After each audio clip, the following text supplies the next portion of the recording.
Hello friends, आज हम लोग अपना शुरू करने वाला है topic factor which affect the electrical resistance. तो इलेक्ट्रिक रेजिस्टेंस को कौन कौन से फैक्टर हैं फिजिक्स में हम लोग पढ़ेंगे। ये करंट इलेक्ट्रिसिटी का चैप्टर है जिसको हम लोग बहुत ढंग से देखते हैं कि कौन कौन से आखिर वो फैक्टर हैं जिसपे हमारा इलेक्ट्रिक रेजिस्टेंस डिपेंड करता है।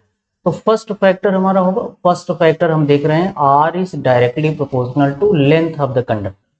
ये फर्स्ट फैक्टर होगा। सेकंड फैक्टर हमारा हो जाएगा, देखिए सेकंड फैक्टर हो जाएगा R is inversely proportional to area होगा।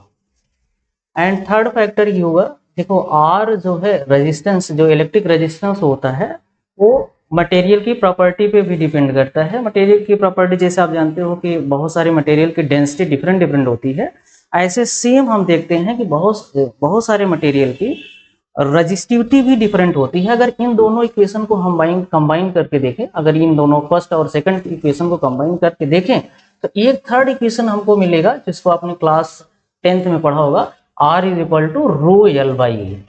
जो आप देख रहे हो ये रो है ना, ये रो है, दरअसल यही है रजिस्टिविटी।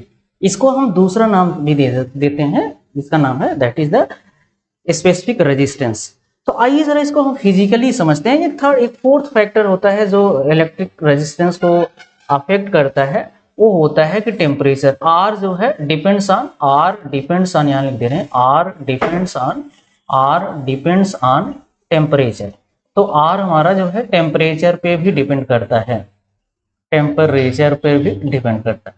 तो आइए जरा इनको हम समझते हैं। ये कैसे हम कह सकते हैं कि R is directly proportional to L होगा, R inversely proportional to cross section area, R is direct R depends on the material nature of the material and R depends on the temperature. आइए इनको चीजों को हम एक एक करके समझते हैं वन बाई वन।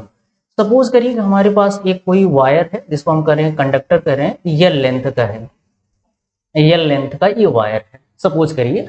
और जानते हैं हम लोग कि करंट वही फ्लो हो सकती है जहां पर फ्री इलेक्ट्रॉन्स होते हैं। तो ऑब्वियस सी बात है कि मेटल्स में जो है फ्री इलेक्ट्रॉन्स पाए जाते हैं। तो मेटल्स में जब फ्री इलेक्ट्रॉन्स पाए जाते हैं तो जैसे ही इनको पोटेंशियल डिफरेंस मिलता है, जैसे इनको किसी बैटरी से कनेक्ट किया जाता है किसी भी वायर को, या हम कह सकते हैं कि जैसे ही एसी से या किसी डीसी सर्किट से कनेक्ट करते हैं वायर को, तो इसमें इलेक्ट्रॉन क्या करते हैं, कोलिजन करते हुए मोशन करते हैं।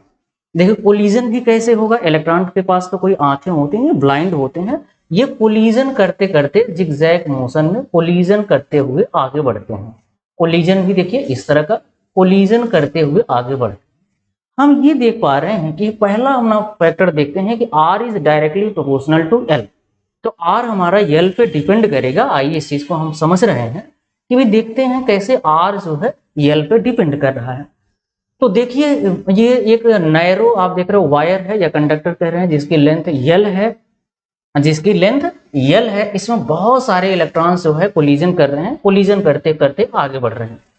लेकिन आप सोचिए कि अगर इसी कंडक्टर की लेंथ को हमने और ज्यादा इंक्रीज कर दिया, मतलब और ज्यादा यल डैश कर दिया, अगर इसकी लेंथ को और ज्यादा इंक्रीज कर देंगे तो हम ये जान पा रहे हैं कि जो इसमें जो इलेक्ट्रॉन्स का कोलिजन और होगा, कोलिजन और होने का मतलब रेजिस्टेंस और होगा। रेजिस्टेंस जितना ज्यादा होगा उतना ही लेंथ जितना ज्यादा होगा, लेंथ अगर हम इंक्रीज करते जाएंगे, लेंथ बहुत ज्यादा इंक्रीज करते जाएंगे तो इलेक्ट्रॉन्स का कोलिजन बहुत ज्यादा होगा। कोलिजन ज्यादा होने का मतलब फ्रिक्शन ज्यादा हो रहा है, और फ्रिक्शन ज्यादा होने का मतलब फ्रिक्शन इंक्रीज होने का मतलब यही है कि जो है वहां रेजिस्टेंस ज्यादा इंक्रीज हो पा रहा है। तो हम पहला फैक्टर अपना समझ पाए कि भाई अगर लेंथ आप बहुत ज्यादा किसी कंडक्टर की इंक्रीज करते जाओगे तो उसमें जो है लॉसेस, करंट का लॉसेस बहुत ज्यादा होने लगेगा। लॉसेस होने का मतलब ये है, सेंस ये है कि आर की वैल्यू इंक्रीज हो जाएगी। दूसरा फैक्टर हमारे पास ये है कि देखिए अगर हम क्या करते हैं, area cross section area of the wire अगर हम कंडक्टर की इंक्रीज कर देते हैं देन व्हाट हैपन। अगर कंडक्टर की एरिया हम इंक्रीज कर दे रहे हैं, देखिए अगर कंडक्टर की एरिया हम इंक्रीज करने जा रहे हैं तो देखिए क्या होता है हमारे पास। तो अगर हम कंडक्टर की एरिया इंक्रीज कर दें, मान लीजिए अब हमारे पास इतनी क्रॉस सेक्शन एरिया का वायर आ गया है जिसको कंडक्टर कह रहे हैं, पहले हमारे पास क्रॉस सेक्शन ए एरिया का था, अब मान लीजिए ये क्रॉस सेक्शन एरिया हमने इंक्रीज करके ए डैश कर दिया और लेंथ जो है सपोज करिए कि लेंथ वही है। अगर लेंथ वही है, क्रॉस सेक्शन एरिया हमने इंक्रीज किया, तो हम ये देख पा रहे हैं कि जो नैरो वायर था पहले अब थोड़ा सा वो ब्रॉड हो गया है, इसमें इलेक्ट्रॉन का कोलिजन अब उतना ज़्यादा नहीं होगा। कोलिजन जब उतना ज़्यादा नहीं हो पाएगा तो हम ये जान पा रहे हैं कि अब रेजिस्टेंस उतना ज़्यादा नहीं होगा। हम ये देख पा रहे हैं कि अगर एरिया हमने इंक्रीज कर दिया, अगर एरिया की वैल्यू हमने इंक्रीज कर दिया तो यहाँ पर देख रहे हैं कोलिजन कम हो जाएगा। कोलिजन कम हो जाने से जो रेजिस्टेंस की वैल्यू है वो डिक्रीज कर जाएगी। अगर रेजिस्टेंस डिक्रीज होगा तो जो करंट की वैल्यू है वो आई की वैल्यू जो है वो इंक्रीज हो जाएगी। आप जान रहे हैं कि ये मोटा वायर, इसीलिए हम देखते हैं कि जहाँ पर ज़्यादा हमको एम्पियर की करंट प्रोवाइड करनी होती है वहाँ हम थिकर वायर यूज करते हैं, कभी हम थिनर वायर यूज नहीं कर सकते। बिकॉज अगर हम थिनर वायर यूज करेंगे तो जो है वो वार्म हो जाएगा, गर्म हो जाएगा, मेल्ट हो सकता है, ये चांस रहता है। थर्ड, ये सेकंड प्रॉपर्टी हमारी क्लियर हो गई। सेकंड जो हमने देखा कि first R is directly proportional to L, ये क्लियर हुआ। जो सेकंड है R is directly inversely proportional to cross section area of the conductor. And third जो आर डिपेंड करेगा वो रो पे डिपेंड करेगा। इन पे तो हम लोग देख लिया है। अब आर की बात है कि कैसे ये नेचर ऑफ द मटेरियल पे डिपेंड करेगा। अब देखिए, अगर मान लीजिए हमारे पास तीन मटेरियल हैं जिनको हम ले रहे हैं, सपोज करिए कि हमारे पास मटेरियल है सिल्वर जिसको हम एजी कह रहे हैं, और एक मटेरियल है हमारे पास कॉपर, और थर्ड है हमारे पास एल्युमिनियम। तीन मटेरियल है हमारे पास। अब ये सी बात है कि आप सब लोग जानते होंगे सबसे ज्यादा इलेक्ट्रॉन की प्रोबेबिलिटी या सबसे ज्यादा इलेक्ट्रॉन एजी सिल्वर में ही होते हैं, लेकिन हम इनके वायर्स नहीं बना सकते क्योंकि कॉस्टली मेटल है, इसके नहीं बना सकते हैं। अगर इनको हटाया जाए तो इसके बाद आता है कॉपर का प्लेस, तो कॉपर के वायर हम ज्यादा बना सकते हैं। कॉपर वायर को हम ज्यादा करंट इसमें से पास कर सकते हैं, ज्यादा एम्पियर की करंट पास कर सकते हैं, कभी ये हीट नहीं होगा, और इसकी बाइंडिंग हम लोग कह सकते हैं कि ड्यूरेबल होती है, इसकी बाइंडिंग टिकती है।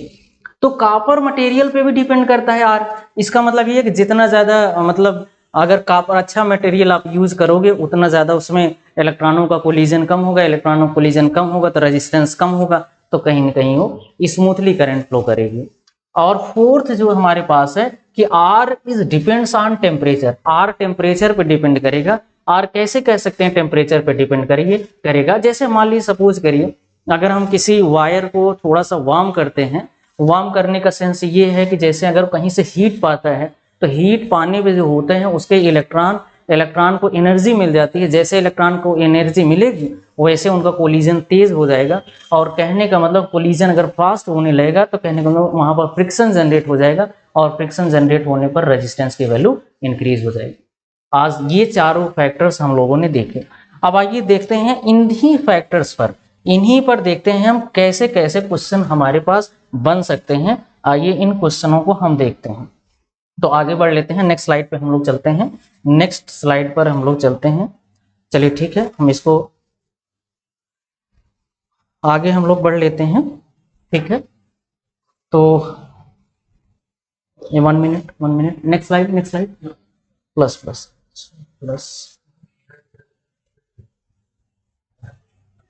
हाँ, नेक्स्ट स्लाइड पे हम लोग आ गए हैं। देखिए नेक्स्ट स्लाइड पे क्या देख रहे हैं, हमको क्वेश्चन देखना है। क्वेश्चन इसके नीट या मेन में कैसे क्वेश्चन आते हैं, फिर हम सेलेक्ट करते हैं। तो इसके क्वेश्चन कैसे नीट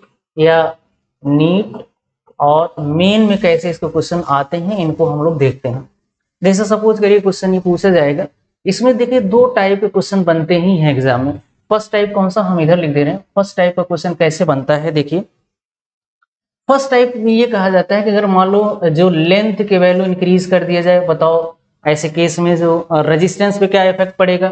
सेकंड क्वेश्चन पूछता है कि अगर मान लो क्रॉस सेक्शन एरिया को इंक्रीज कर दिया जाए, डिक्रीज कर दिया जाए, तो बताओ रेजिस्टेंस पे क्या इफेक्ट पड़ेगा।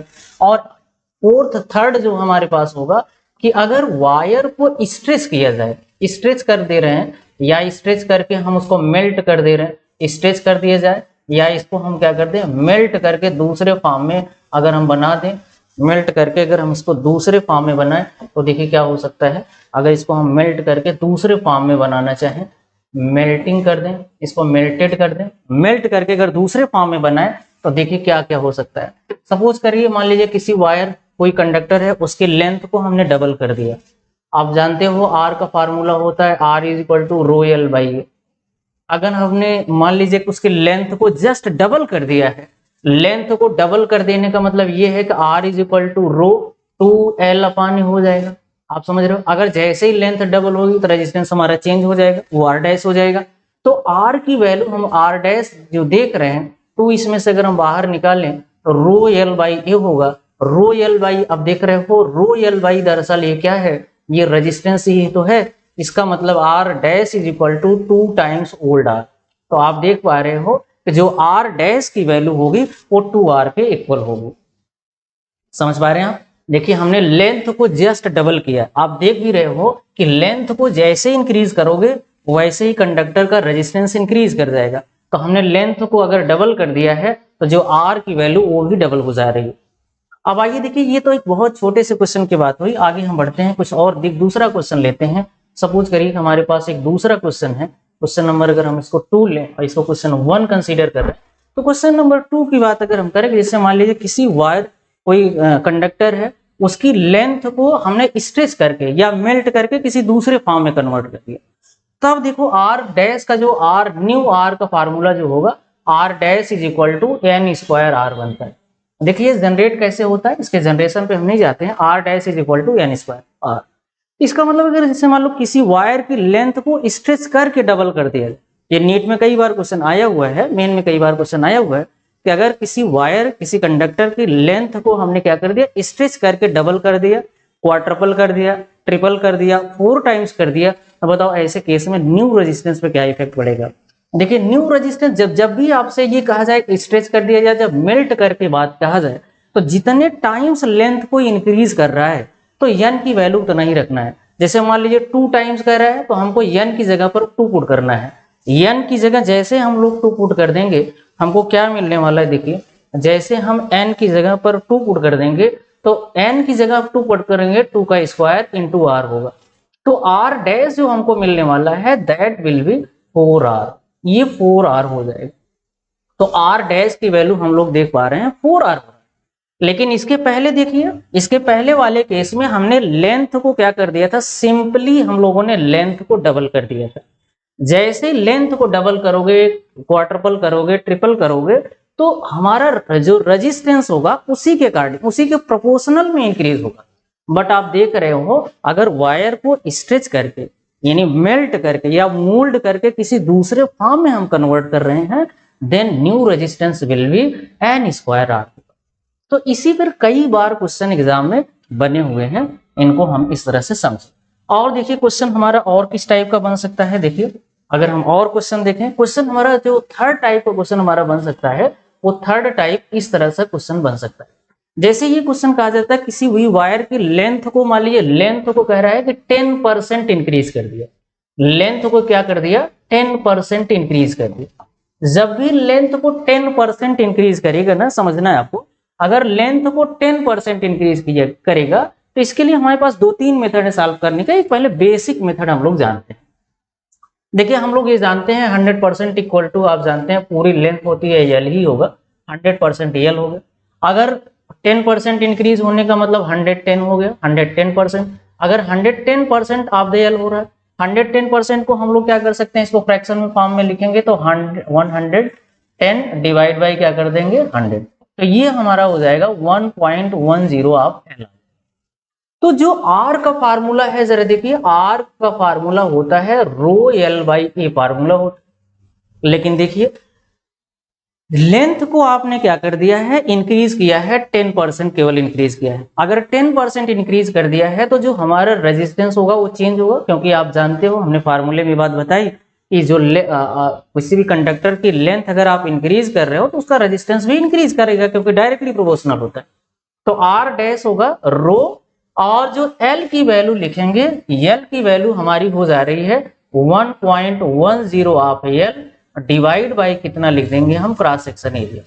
देखो क्रॉस सेक्शन एरिया पे तो कोई इफेक्ट नहीं है, नेचर ऑफ द मटेरियल पे तो कोई इफेक्ट नहीं पड़ रहा है, क्योंकि नेचर ऑफ द मटेरियल का जो नेचर है वो सेम है और क्रॉस सेक्शन एरिया सेम है, तो इसलिए हम कह सकते हैं कि इन सब पे कोई इफेक्ट पड़ने वाला नहीं है। आइए देखते हैं, हम आगे बढ़ लेते हैं। अब देखिए तो जो आर डैश हमारा आएगा इस क्वेश्चन में, देखिए अगर 1.10 हम बाहर ले रहे हैं तो रो एल बाई अंदर बच रहा है, रो एल बाई ए की वैल्यू देखो फिर से हमको क्या मिल जा रही है आर, तो आर डैश जो हमको मिलने वाला है that is equal to 1.10 of R, ये मिल जा रहा है। अब ये भी क्वेश्चन में पूछा जा सकता है हमको कि बताओ percentage change in the resistance, अगर मतलब यल की वैल्यू को अगर हमने 10% इंक्रीज कर दिया तो बताना है आपको 10, बताओ रेजिस्टेंस में कितना परसेंटेज का चेंज आया। तो रेजिस्टेंस में कितना परसेंट का चेंज आया, इसके लिए हम क्या करते हैं, जो R dash is equal to 1.10 R है, इसी को हम आगे इसको ऐसे भी लिख सकते हैं, R dash divide by R is equal to कितना हो रहा है, देखो 1.10 ऑफ R, 1.10 आ गया। अब देखिए इसको हम क्या कर पा रहे हैं, समझिए 1.10 हम लिख रहे हैं। अब देखिए दोनों साइड में -1 का हम क्या कर देंगे, दोनों साइड में माइनस से हम माइनस कर देते हैं -1 का। तो जो आपको मिलने वाला है R dash minus R divide by R is equal to, इसमें से अगर हम माइनस करेंगे तो बताओ कितना आएगा, 0.10 आएगा। अब देखो अगर इसको परसेंटेज में हमको लाना है तो 100 से मल्टीप्लाई कर देंगे हम दोनों साइड, 100 से मल्टीप्लाई कर देंगे तो ये जो रेजिस्टेंस चेंज आएगा वो डेल्टा R डैश की वैल्यू आ जाएगी, that will be equal to the 10%। यहाँ भी 10% आएगा, इसका मतलब ये बात क्लियर हो गई कि जो हमारा रेजिस्टेंस होता है लेंथ के डायरेक्टली प्रोपोर्शनल होता है, अगर उसमें 10% का इंक्रीमेंट हो रहा है तो ऑब्वियस सी बात है कि रेजिस्टेंस में भी 10% का इंक्रीमेंट होगा। आइए हम और क्वेश्चन लेते हैं, कुछ और क्वेश्चनों को देखते हैं। तो और क्वेश्चन को हम देखते हैं, तो क्वेश्चन और किस टाइप के बन सकते हैं, देखिए ये भी क्वेश्चन हो सकता है, ये भी क्वेश्चन फ्रेम हो सकता है कि मान लीजिए किसी कंडक्टर, जैसे मान लीजिए कोई कंडक्टर है, ये कंडक्टर है, अभी मान लीजिए यल लेंथ का है, यल लेंथ का है, इसकी क्रॉस सेक्शन एरिया अभी ए है। क्वेश्चन ये कह रहा है कि जो लेंथ में आप कर दो इंक्रीमेंट, लेंथ में इंक्रीमेंट करना है हमको 10% का, लेंथ में इंक्रीमेंट कर देना है 10% का, क्रॉस सेक्शन एरिया में हमको इंक्रीमेंट करना है सपोज करो 20% का, 20% का हमको इंक्रीमेंट कर देना है क्रॉस सेक्शन एरिया में। तो बताना ये है हमको, तो ये बताना है कि रेजिस्टेंस, न्यू रेजिस्टेंस क्या होगा। पहली बात तो ये बताना है कि R डैश कितना होगा, ये बताना है हमको, और ये भी बताना है कि परसेंटेज R कितना होगा, percentage R means delta R percentage R means जो रेजिस्टेंस में कितना परसेंट का चेंज आएगा, ये भी बताना है। तो आइए इनको हम देखते हैं, क्लियर करते हैं वन बाई वन। देखिए इसको सॉल्व करने के हमारे पास दो मेथड हैं, आइए फर्स्ट मेथड को हम लोग यूज कर लेते हैं। फर्स्ट मेथड अपना बेसिक मेथड होगा जिसको हम लोग यूज करते हैं, भाई R dash R is equal to rho L by, ये फार्मूला ही है हमारे पास। तो R डैश क्योंकि हम लेंथ को चेंज करेंगे, रो तो कोई चेंजिंग नहीं होगा, लेंथ को चेंज करेंगे तो ये हो जाएगा 1.10 L हो जाएगा। एरिया को अगर हम चेंज करेंगे तो ये कितना हो जाएगा बोलो, एरिया में इंक्रीमेंट हो रहा है तो ये 1.20 A हो रहा है। अगर देखो अगर यहाँ पर 1.10 और डिवाइड बाई 1.20 कर दे रहे हैं और रो एल बाई ये इधर लिख दे रहे हैं, तो बताओ ये कितना हो गया, 110 इसको लिख सकते हैं डिवाइड बाई 120 और रो एल बाई को हम लिख सकते हैं R। देखो 0 से 0 हम कैंसिल कर सकते हैं, 11/12 आ रहा है, 11/12 R जा रहा है हमारा न्यू रेजिस्टेंस। ये तो हमारा एक बेसिक मेथड हो गया। अब देखिए हम इसमें कैसे चेंज कर पाएंगे, इसमें कैसे चेंज कर पाएंगे, मतलब परसेंटेज से चेंज कैसे निकाल पाएंगे, R dash by R is equal to 11 by क्या लिखना है हमको, 11/12, तो 11 बाई यहाँ पर 12 11/12 हो जाएगी। अब देखिए हमको क्या करना है, हमने आपको बताया था दोनों साइड में -1 करना है, दोनों ही साइड में हमको -1 कर देना है। तो इसको हम थोड़ा सा मिटाते हैं, इरेज करते हैं, तो दोनों ही साइड में हमको -1 कर देना है, दोनों साइड में अगर हमको -1 कर देना है तो इस चीज को हम ऐसे लिख पाएंगे। तो बताओ यहाँ से जो आएगा R dash by R -1 is equal to 11/12 -1 आ रहा है, तो कहने का मतलब इधर आ जाएगा -1/12 आ जाएगा। और इसमें दोनों साइड में हमको क्या कर देना है, अब 100 से मल्टीप्लाई भी कर देना है, 100 से मल्टीप्लाई कर देंगे तो 100 से हम इधर भी मल्टीप्लाई कर दें, तो ये जो आ रहा है ये परसेंटेज R आ जाए, परसेंटेज R का मतलब -1/12 इंटू 100 कर देंगे, तो ये कितना आ जाएगा बोलो, ये कितना आ जाएगा, तो 12×96 8 पॉइंट माइनस का 8 पॉइंट समथिंग आएगा, और 4 बार 3 36 8.3 समथिंग आ जाएगा। मान लीजिए -8.3 परसेंटेज का इंक्रीमेंट हो जाएगा हमारे लेंथ। देखो ये माइनस आ रहा है ना, तो माइनस ये रिप्रेजेंट करेगा कि जो रेजिस्टेंस है वो डिक्रीज हो जाएगा, इंक्रीज नहीं करेगा, क्योंकि हम साथ साथ दोनों चीजें कर रहे हैं। लेंथ को भी 10% इंक्रीज कर रहे हैं, एरिया को ज्यादा इंक्रीज कर दे रहे हैं। एरिया को ज्यादा इंक्रीज कर देंगे तो कहीं ना कहीं हमारा जो रेजिस्टेंस है वो डिक्रीज करेगा, और देखिए घट भी रहा है। समझ पा रहे हैं बात को, ये घट भी रहा है, डिक्रीज कर रहा है। आइए इसका जो मेथड नंबर 2 हम कह रहे हैं आपसे, उसको जरा देख लेते हैं। तो मेथड नंबर 2 को हम लोग देखते हैं। तो मेथड नंबर 2 इसको हम ले लेते हैं M2। मेथड नंबर इसका 2 कैसे हम लोग सॉल्व करेंगे। देखिए परसेंटेज बेस पे है, परसेंटेज बेस पे है, हमको समझना।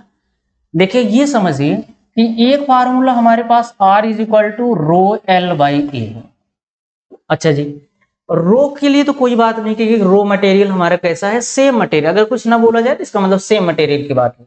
तो आर डैश जो होगा, देखो समझो आप, आर डैश हमारा किस पे डिपेंड कर रहा है, एल पे डिपेंड कर रहा है और ए पे ही डिपेंड कर रहा है। मतलब ये एल डैश हो गया, ये ए डैश हो गया, या हम इसको ये ऐसे भी तो कह सकते हैं, ये R1 हो गया, ये L1 बाई A1 भी हो सकता है फर्स्ट के करेस्पॉन्डिंग।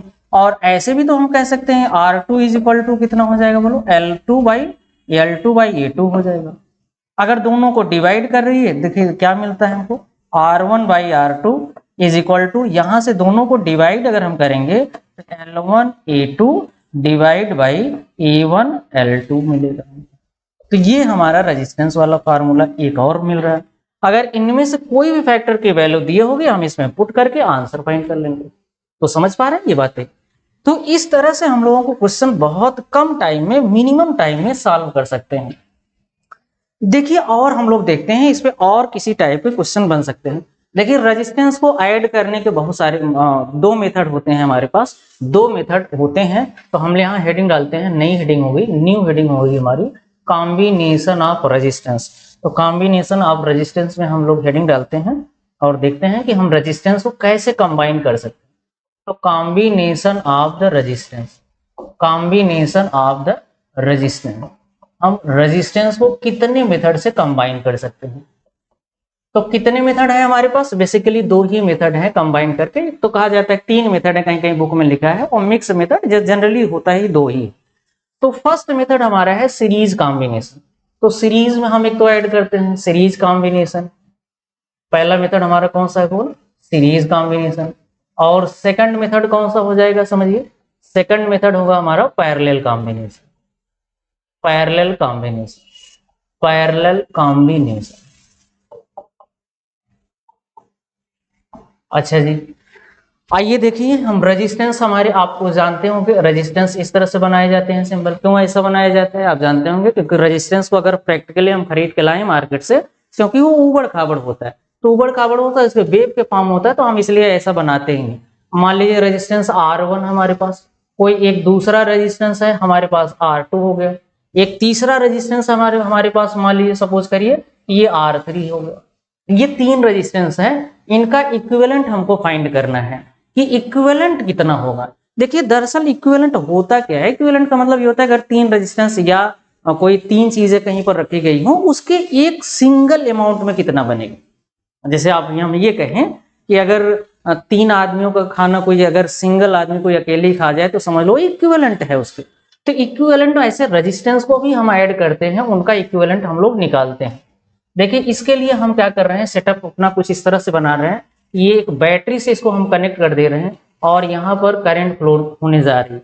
आप देख रहे हो ये बैटरी का पोटेंशियल V है। हम ये जान रहे हैं सीरीज में जो है I सेम होता है। कैसे जान पाते हैं, जैसे हम ये देखते हैं अगर किसी पाइप में वाटर फ्लो कर रहा है, अगर वाटर फ्लो कर रहा है और सारी पाइपों को हम सीरीज में लगाएंगे, तो देखिए जितने अमाउंट में वाटर इंटर करेगा उतना ही वाटर निकल के बाहर आएगा, ये हम सब लोग जानते हैं। तो ऐसे ही करंट अगर सीरीज में रेजिस्टेंसेस हमारे जुड़े होंगे, अगर कनेक्ट होंगे, आप देखो सीरीज का मतलब इस तरह से, इसका फर्स्ट इंड आप देख रहे हो, इस रेजिस्टेंस का सेकंड इंड R1 का सेकंड इंड R2 के फर्स्ट इंड से कनेक्टेड हो, और R3 का फर्स्ट इंड R2 के सेकंड इंड से कनेक्टेड हो। अगर इस तरह का कॉम्बिनेशन कहीं पर दिख पा रहा है तो हम ये कह सकते हैं, इजीली कह सकते हैं कि ये सीरीज में कनेक्टेड है। तो सीरीज हम लोगों ने पहचान लिया कि कैसे हम सीरीज जान पाएंगे, कैसे पैरेलल आएगा आगे उसको हम डिस्कस कर लेंगे। तो यहाँ 20 वोल्ट की बैटरी है। एक बात तो पता चल गई कि हम भाई इस जो कॉम्बिनेशन, जो ये सर्किट लगाए गए हैं, जो तीनों रेजिस्टेंस यहाँ पर हमने लगाया है, ये इन तीनों रेजिस्टेंसेज में जो करंट होगी इक्वल अमाउंट में फ्लो करेगी। इक्वल अमाउंट में क्यों? क्योंकि हमने बताया अगर 3 पाइप आप ले लीजिए सेम डायमीटर के, ध्यान रखना है सेम डायमीटर के अगर पाइप लीजिए तो जितना अमाउंट आप पाइप में वाटर इंटर करोगे किसी एक एंड से, किसी भी एक एंड से इंटर करोगे उतना ही अमाउंट का वाटर बाहर निकल के आएगा।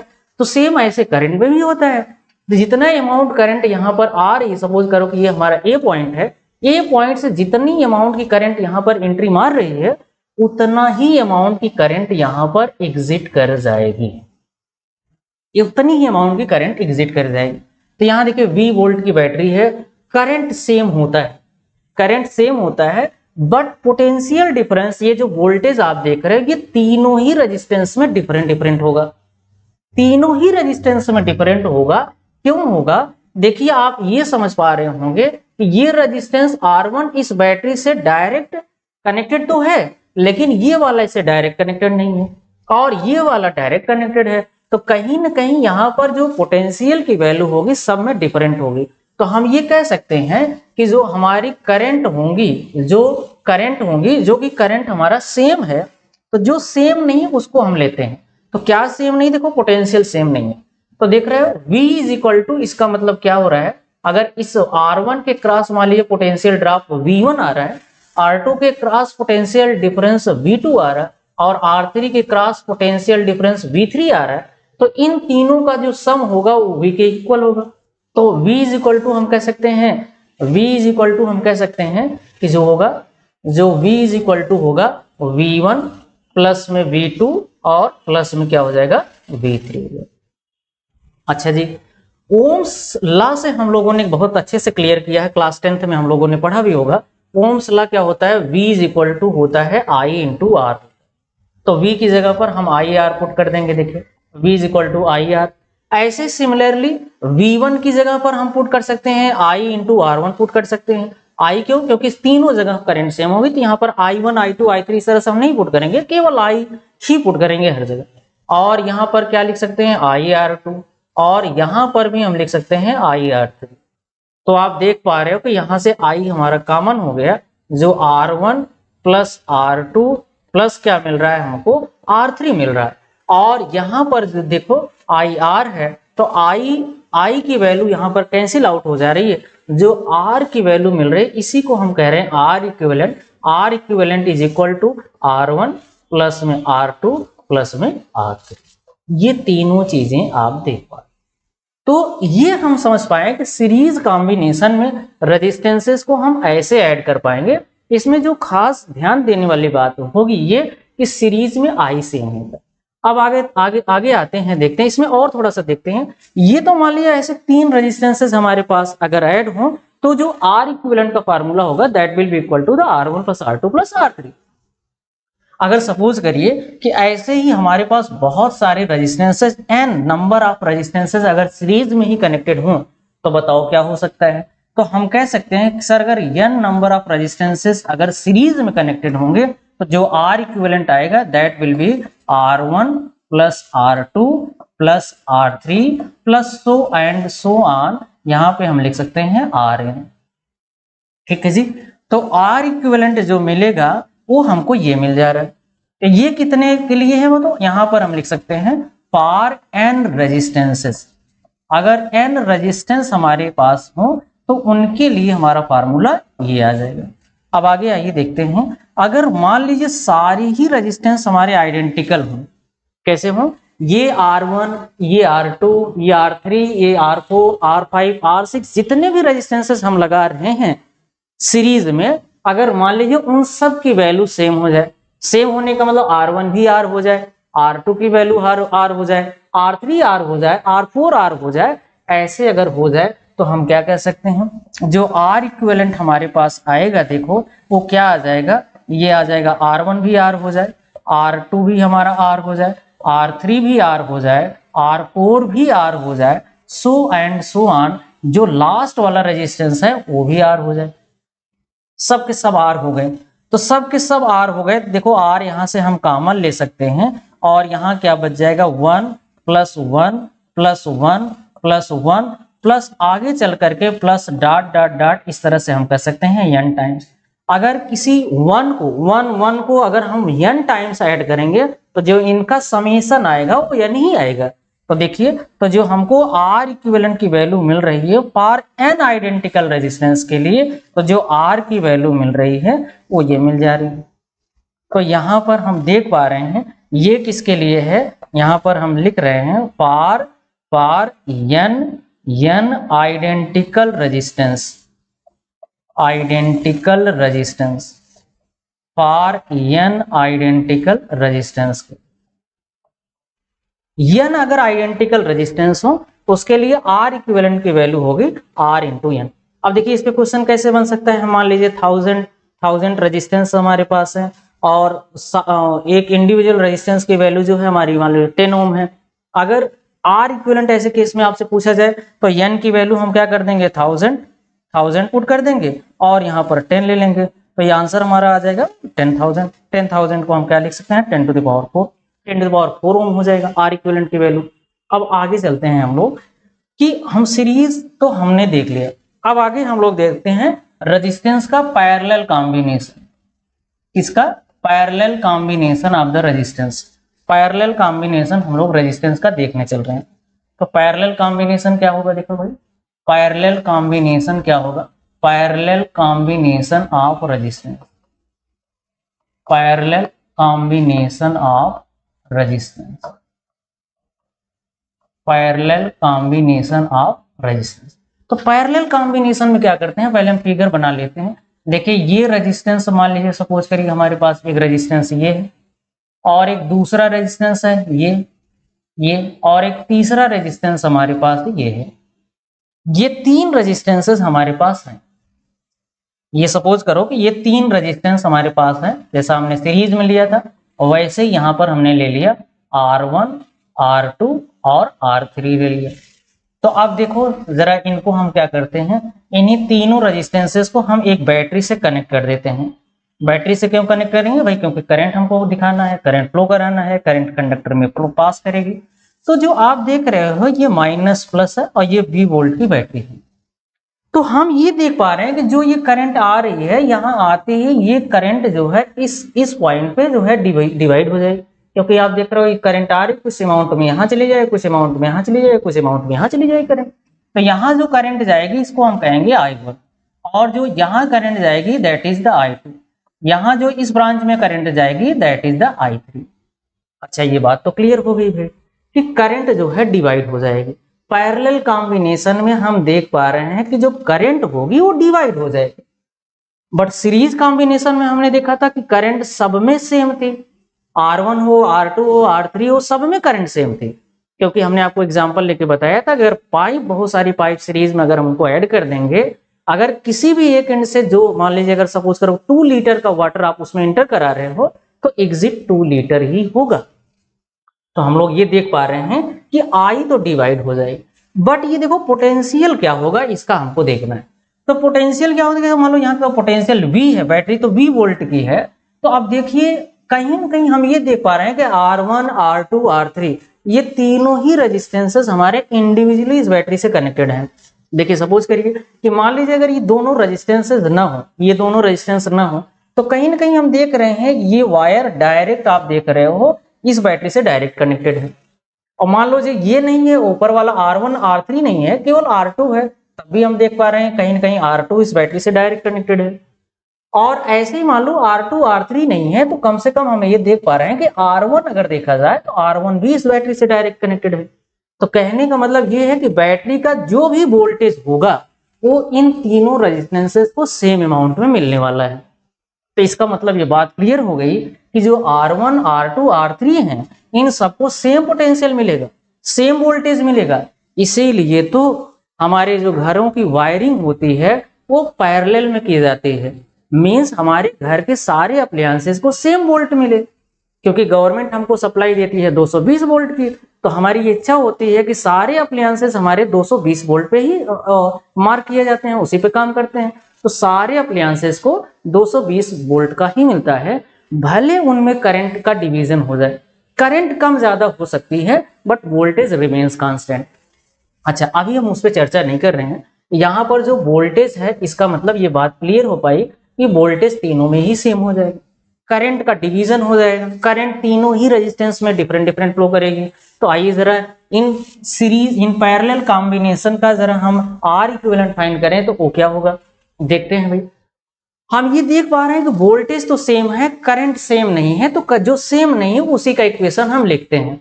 तो I इज इक्वल टू हम लिख पा रहे हैं I1 प्लस में I2 प्लस में क्या लिख दे रहे हैं I3, ये तीनों लिख दे रहे हैं। और हम ओम लॉ से जानते हैं, ओम्स लॉ से जानते हैं I is equal to V by R, तो हम लिख सकते हैं V बाई आर। अब हम ये भी जान रहे हैं V की वैल्यू तो सब जगह सेम है, पोटेंशियल हर जगह सेम है, तो हम इसको लिख सकते हैं V बाई R1 लिख सकते हैं।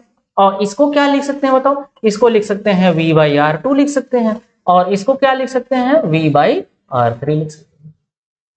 तो जो ये V बाई R है, यहां से हम क्या कर सकते हैं, देखो हमको कुछ कॉमन मिल जा रहा है, that will B V common है। अब आप देख पा रहे हो यहां से 1 by R1, 1 by R2 and 1 by R3 ये यहां से हमको मिल जा रहा है।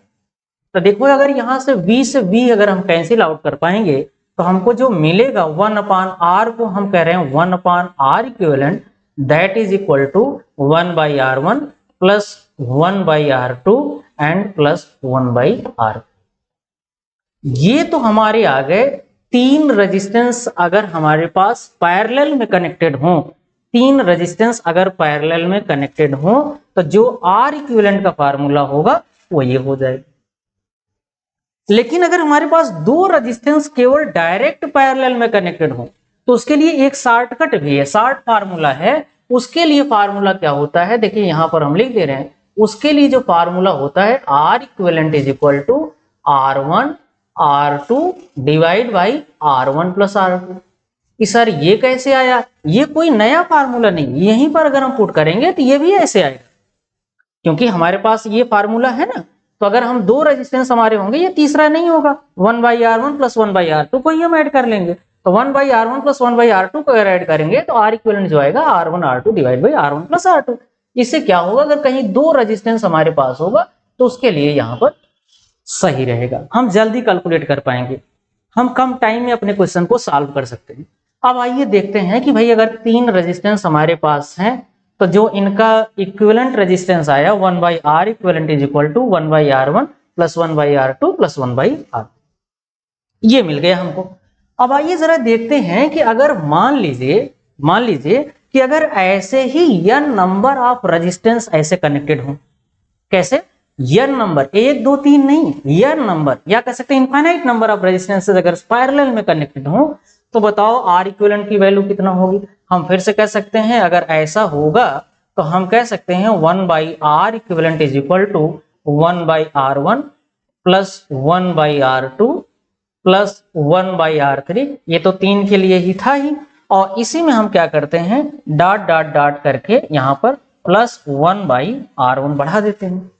तो ये है, यहां पर हम लिख दे रहे हैं पार n रेजिस्टेंस, पार n रेजिस्टेंस, ये कितने रेजिस्टेंस के लिए बताओ, अगर n रेजिस्टेंस हो हमारे पास और वो सब के सब कैसे कनेक्टेड हो बताओ, पैरेलल में कनेक्टेड हो, तो जो R इक्विवेलेंट का फार्मूला आएगा that is equal to 1 by R1 plus 1 by R2 plus 1 by R3 so and so on plus 1 by Rn। अब देखिए अगर मान लीजिए सारे ही रेजिस्टेंसेस हमारे जो इनफाइनाइट तक जिसको हम ऐड कर रहे हैं, अगर वो सब के सब रेजिस्टेंस सेम हो जाए मतलब आइडेंटिकल हो जाए, अगर सारे रेजिस्टेंस आइडेंटिकल हो जाएंगे तो बताओ ऐसे केस में जो इक्विवेलेंट का फार्मूला क्या होगा। और यही तो पूछा जाता है, इसी क्वेश्चन से, इसी कॉन्सेप्ट से नेट में क्वेश्चन बन जाते हैं। तो आइए देखते हैं वो कैसे होगा। तो अगर मान लीजिए 1 बाई R1 की जगह R1 R हो जाए, R2 भी R हो जाए, R3 भी R हो जाए, R4 भी R हो जाए, तो जो हमको मिलेगा वो जानते हो क्या मिलेगा, तो वो हमको जो मिल जाएगा 1 बाई R इक्विवेलेंट, इधर हम लिख दे रहे हैं लेफ्ट साइड में 1 by R equivalent is equal to 1 by R plus 1 by R plus 1 by R so and so on, यहां मिल जाएगा हमको 1 बाई R। अगर 1 by R 1 by R 1 by R अगर इसको हम n टाइम्स तक अगर ऐड करते रहें तो जो हमको मिलेगा वो लास्ट में मिल जाएगा n/r। तो जो 1/r इक्विवेलेंट की वैल्यू मिल जाएगी वो लोग कितना मिल जाएगी, n/r। तो 1/r इक्विवेलेंट की जो वैल्यू मिल जा रही है वो n/r मिल रही है।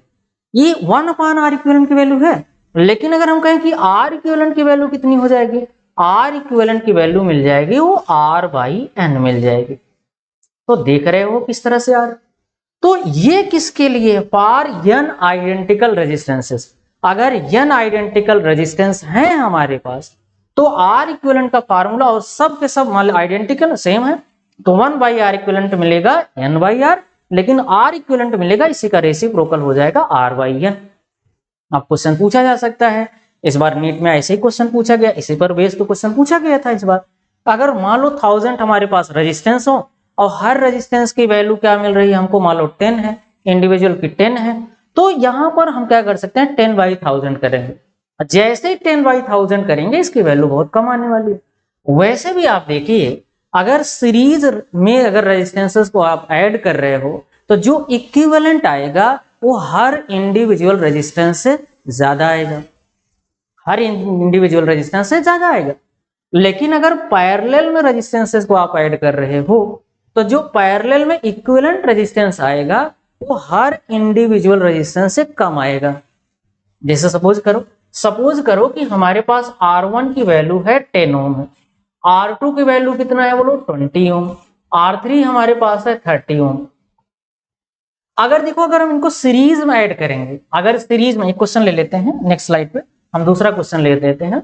मान लीजिए हमारे पास क्या आ रहा है, देखो R1 की वैल्यू हमारे पास 10 ओम है, R1 की वैल्यू कितनी बोलो 10 ओम है, R1 हमारे पास 10 ओम है, और जो R2 की वैल्यू है ये है 20 ओम, और जो R3 की वैल्यू है ये है 30 ओम। अच्छा भाई ये चीज हो गई।